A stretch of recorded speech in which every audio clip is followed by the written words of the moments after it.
pertama yaitu dari Rotendao dari Provinsi NTT.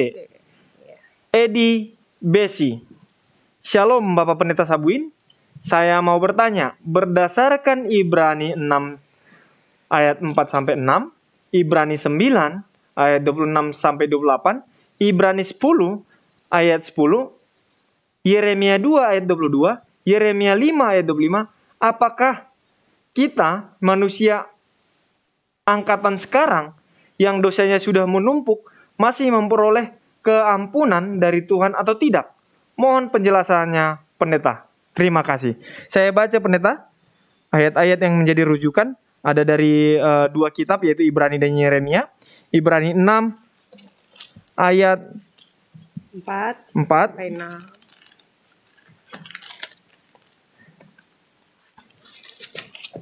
Oke, Ibrani 6 ayat 4 sampai 6. Sebab mereka yang pernah diterangi hatinya, yang pernah mengecap karunia surgawi, dan yang pernah mendapat bagian dari Roh Kudus, dan yang mengecap firman yang baik dari Allah dan karunia-karunia dunia yang akan datang, namun yang murtad lagi tidak mungkin dibaharui sekali lagi sedemikian hingga mereka bertobat, sebab mereka menyalibkan lagi anak Allah bagi diri mereka dan menghinanya di muka umum. Ibrani 9 ayat 26. Ibrani 9 ayat 26 sampai 28. Sebab jika demikian ia harus berulang-ulang menderita sejak dunia ini dijadikan, tetapi sekarang ia hanya satu kali saja menyatakan dirinya pada zaman akhir untuk menghapus dosa untuk korbannya. Dan sama seperti manusia ditetapkan untuk mati hanya satu kali saja dan sesudah itu dihakimi.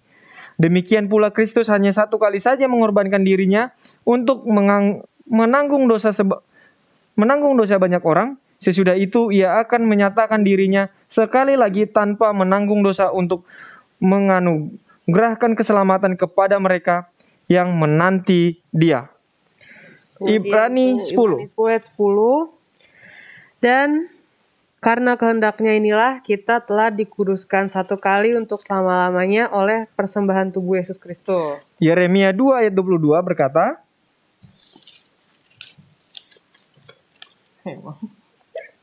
ya ini kitabnya lengkap. Ini Bang, udah dapet Bang. Oke, silakan Valisa. Oke, Yeremia 2 ayat 22, bahkan sekalipun engkau mencuci dirimu dengan air abu dan dengan banyak sabun, namun noda kesalahanmu tetap ada di depan mataku, demikianlah firman Tuhan Allah.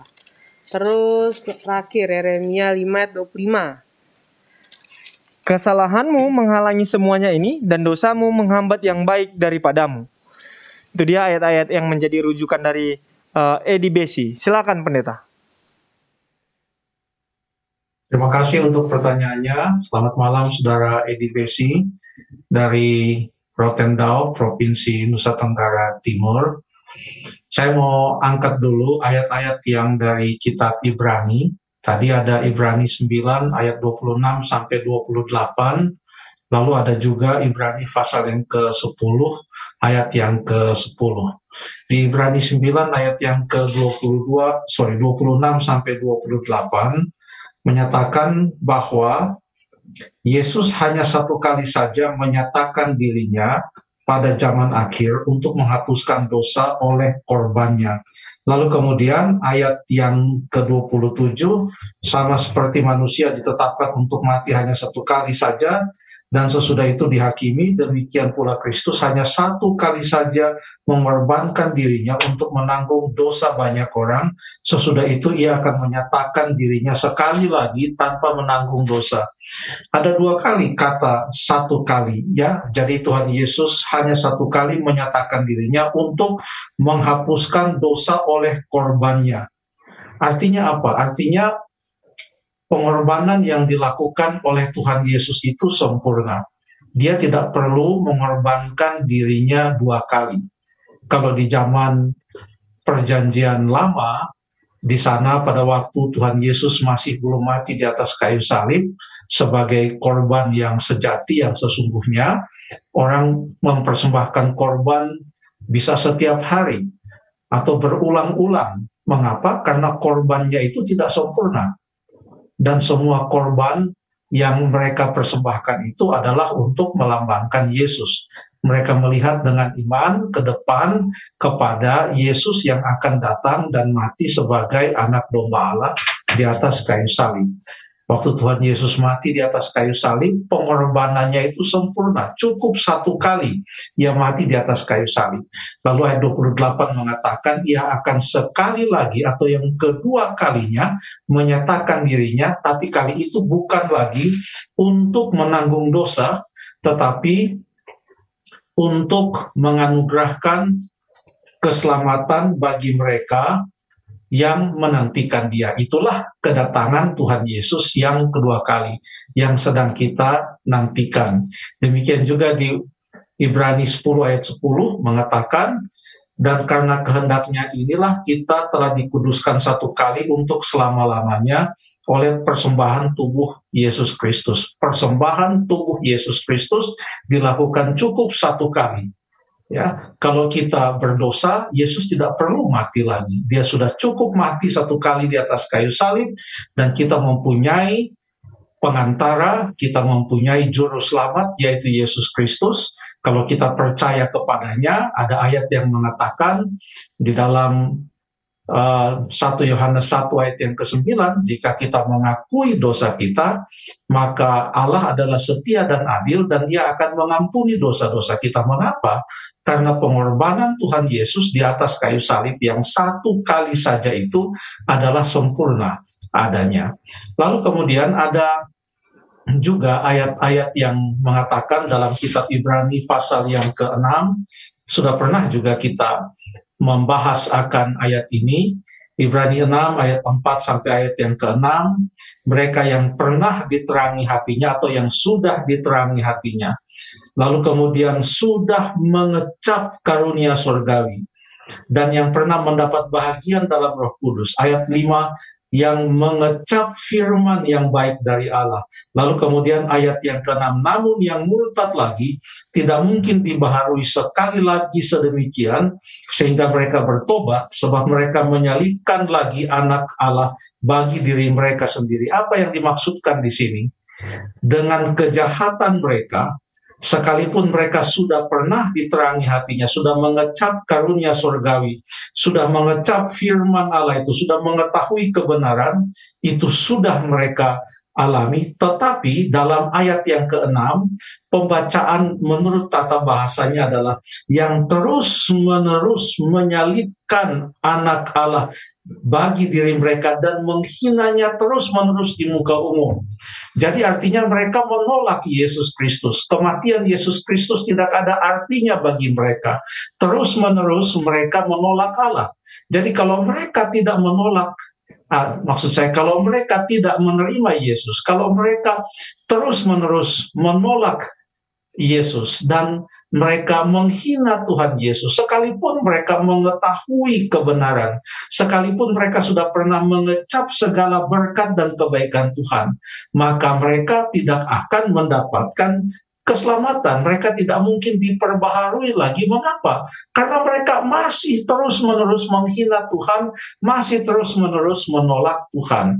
Ada satu kata yang diucapkan atau disebutkan dua kali di dalam Ibrani 6 ayat yang ke-4 sampai ayat yang ke-6. Apakah Jeffrey dan Falisa melihat akan hal itu? Kata kerja yang disebutkan dua kali, satu kali di ayat yang ke-4, satu kali di ayat yang ke-5. Apa bisa disebutkan kira-kira apa kata kerja itu? Coba kita perhatikan. Jeffrey atau Falisa.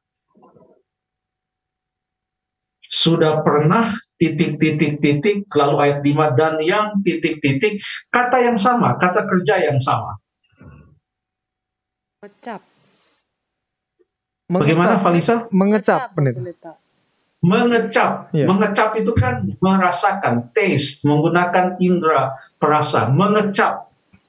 Jadi ayat ini bukan hanya berbicara tentang yang sudah pernah melihat karunia sorgawi, atau yang sudah pernah mendengar karunia sorgawi, atau yang sudah pernah mendengar firman yang baik, atau melihat firman yang baik. Tapi yang digunakan di sini adalah kata kerja mengecap. Apa bedanya mendengar, melihat, dan mengecap? Kalau orang mendengar, ia bisa mendengar dari jauh. Kalau orang melihat, dia bisa melihat dari jauh. Tapi tidak ada orang yang bisa merasakan nikmatnya suatu makanan atau mengecap makanan melalui atau secara online. Ya, kalau misalnya orang bisa merasakan atau mengecap rasanya sebuah makanan dari jauh, maka itu adalah suatu hal yang mustahil terjadi. Yang dimaksudkan di sini adalah mereka telah mempunyai suatu pengalaman yang sangat dekat dengan Tuhan, sudah pernah sangat dekat dengan Tuhan, bahkan merasakan secara langsung, mengecap secara langsung kebaikan Tuhan, firman-Nya, tetapi kemudian hidup mereka terus-menerus menolak Tuhan dan menghina Tuhan, maka tidak mungkin lagi mereka diperbaharui, kecuali mereka berhenti menghina Tuhan, kecuali mereka berhenti menolak Tuhan, lalu kemudian mereka bertobat, pasti ada jalan. Ya, kalau juru selamatnya tidak diterima, maka tidak ada keselamatan. Hanya kalau mereka menerima sang juru selamat, maka akan ada keselamatan. Seperti ayat yang mengatakan dalam Mazmur 34 ayat yang ke-9, lihatlah dan kecaplah betapa baiknya Tuhan itu.